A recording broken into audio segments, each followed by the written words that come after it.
ভর্তি পরীক্ষার সাথে অনেক কিছু যুক্ত। বিশ্ববিদ্যালয়ের আয় রোজগার জড়িত।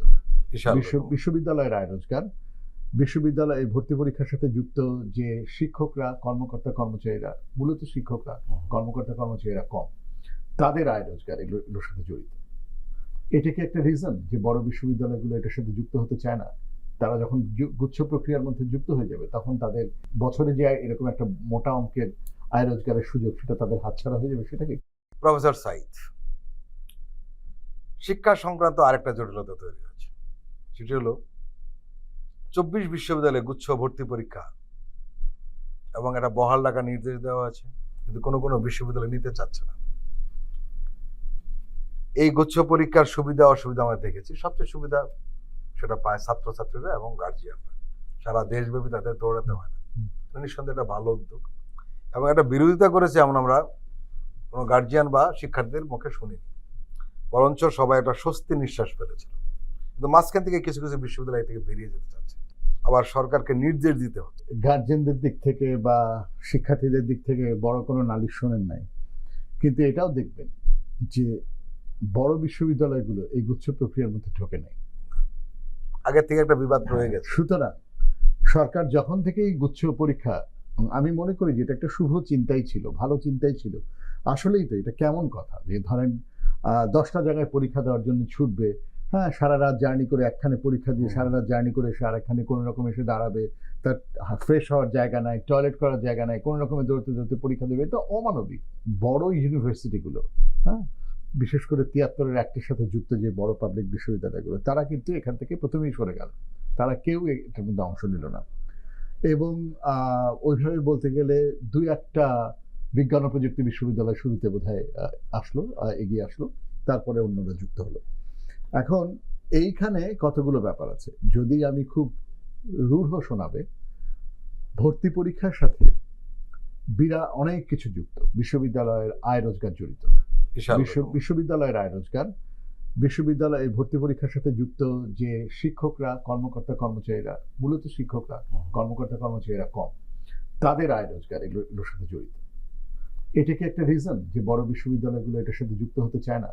তারা যখন গুচ্ছ প্রক্রিয়ার মধ্যে যুক্ত হয়ে যাবে, তখন তাদের বছরে যে এরকম একটা মোটা অঙ্কের আয় রোজগারের সুযোগ, সেটা তাদের হাতছাড়া হয়ে যাবে। সেটা কি? তারা কিন্তু সেটা বলেন না।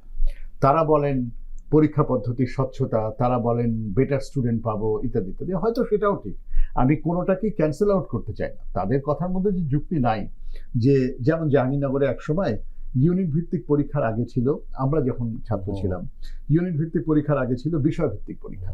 তাই ইউনিট ভিত্তিক যখন করা হলো, তখন এই কথাটা উঠলো যে ইউনিট ভিত্তিক হলে আমরা যে ধরনের ছাত্র পাচ্ছি, বিষয় ভিত্তিকে তার চাইতে বেটার ছাত্র পেতাম। কারণ যে হয়তো এই সাবজেক্টে পড়তে চায়, সেই আসছে পরীক্ষা দিতে, বেশিরভাগ ক্ষেত্রে এটা হতো। সেটাও মানে ফলে যুক্তি কিন্তু নানা দিকেই থাকবে। কিন্তু আমাদেরটা একটা পলিসি যখন করব, তখন খুব বেশি দূর পর্যন্ত ফ্লেক্সিবল থাকা যাবে না। 1টা-2টা অপশন আমরা তৈরি করতে পারি, তার চাইতে বেশি কিছু আমরা কেটার করতে পারবো না। তাহলে আমাদের কাজ হবে, যখন আমরা একটা পলিসি তৈরি করব, তখন যথাসম্ভব অ্যাকোমোডেটিভ হওয়ার চেষ্টা করা উচিত। প্রোজ অ্যান্ড কনস সব দিকেই থাকবে, তার মধ্যে থেকে ম্যাক্সিমাম সুবিধাটা বের করা উচিত। যখন আমরা গুচ্ছ পদ্ধতি করতে চাইলাম, তখন গুচ্ছ পদ্ধতি করলে কি কি সাবজেক্টকে এই গুচ্ছকরণ প্রক্রিয়াটা, মনে করেন এখন কোনো কোনো ইউনিভার্সিটিতে বায়োটেকনোলজি আছে, কোথাও নাই, কোথাও অ্যানথ্রোপোলজি আছে, কোথাও নাই, তাহলে এই গুচ্ছকরণ প্রক্রিয়াটা খুব একটা সহজ হবে না। এমন হতে পারে যে এখন আমরা বিশ্ববিদ্যালয়গুলোকে নিয়ে গুচ্ছকরণ করতেছি, সেটা না করে আমরা যদি ফ্যাকাল্টি চিন্তা করি, আমরা যদি সাবজেক্ট চিন্তা করি, ধরুন অ্যানথ্রোপোলজি, সোশিওলজি, সোশ্যাল ওয়ার্ক এক ধরনের গুচ্ছ, বা ডেভেলপমেন্ট স্টাডিজ বড় যে ধরেন তার সাথে নিয়ে গেলাম, হ্যাঁ, বা জেন্ডার স্টাডিজ তার সাথে নিলাম, এইরকম করে থিমেটিক্যালি আমরা ব্রডারলি ফিল্ড অফ নলেজ দেখে যদি আমরা শাস্ত্র ধরে যদি আমরা গুচ্ছকরণ করার কথা ভাবি, তাহলে হয়তো আমরা মোর ফ্লেক্সিবল। তাহলে ধরেন 10টা গুচ্ছ পরীক্ষা হলো, এইবার স্টুডেন্টের অপশন যে সেই 10টা গুচ্ছের মধ্যে কয়টা গুচ্ছে পরীক্ষা দেবে। কিন্তু তা না করে যেভাবে গুচ্ছকরণ এখন পর্যন্ত করা আছে, তাতে কি হচ্ছে যে অনেকের জন্যই সুবিধাজনক হচ্ছে না। অনেক বিশ্ববিদ্যালয় বলছে যে গুচ্ছকরণ প্রক্রিয়াতে থাকলে তারা তলের দিকে ছাত্রছাত্রী পাচ্ছে, সেটাও একটা বড় সংকট। সেটা যদিও আবার সবসময় সংকট নাও, কারণ তার মানে হচ্ছে তলে যাতে তাকে না পড়ে থাকতে হয়, সেও যাতে 1 নম্বর চয়েস হয়ে ওঠে, সেটার জন্য তাকে কাজ করতে হবে।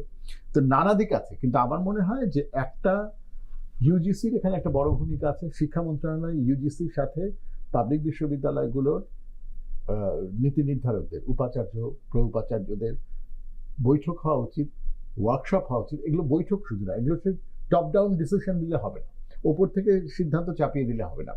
এটা আসলে লম্বা, ধরেন একটা দুদিনের ওয়ার্কশপ করতে হবে, আইডিয়াগুলো ফ্লোট করতে হবে, ওয়ার্কশপ করতে হবে কিভাবে আমরা আসলে কার্যকরভাবে গুচ্ছ প্রক্রিয়াটা। আসলে তো সেন্ট্রালাইজড কয়েকটা জায়গায় ভর্তি পরীক্ষা হয়ে যাবে, সারা দেশে ছাত্রছাত্রীরা ছুটাছুটি করবে না, এটাই হচ্ছে ঠিক রাস্তা।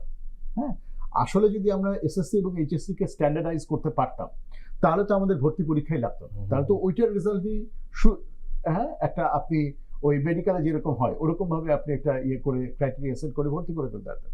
সেটা যেহেতু নাই, তাহলে আমাদের কি করতে হবে, আমাদের এইভাবে একটা মোর অ্যাকোমোডেটিভ গুচ্ছকরণ করতে হবে। এখন যেভাবে হয়ে আছে তাতে যেহেতু বিশ্ববিদ্যালয়ের নীতি নির্ধারকরাই কনভিন্স না, সে কারণে এটা বাস্তবায়ন হচ্ছে না। আমাদের দেশে তাড়াহুড়া করে করা হয়, লাস্ট মোমেন্টে এক্সিকিউটিভ অর্ডার দিয়ে করা হয়, এইগুলো এভাবে হবে না। এটা বা শিক্ষা খাতে এভাবে হওয়া উচিত না, এটা হচ্ছে আমার মত।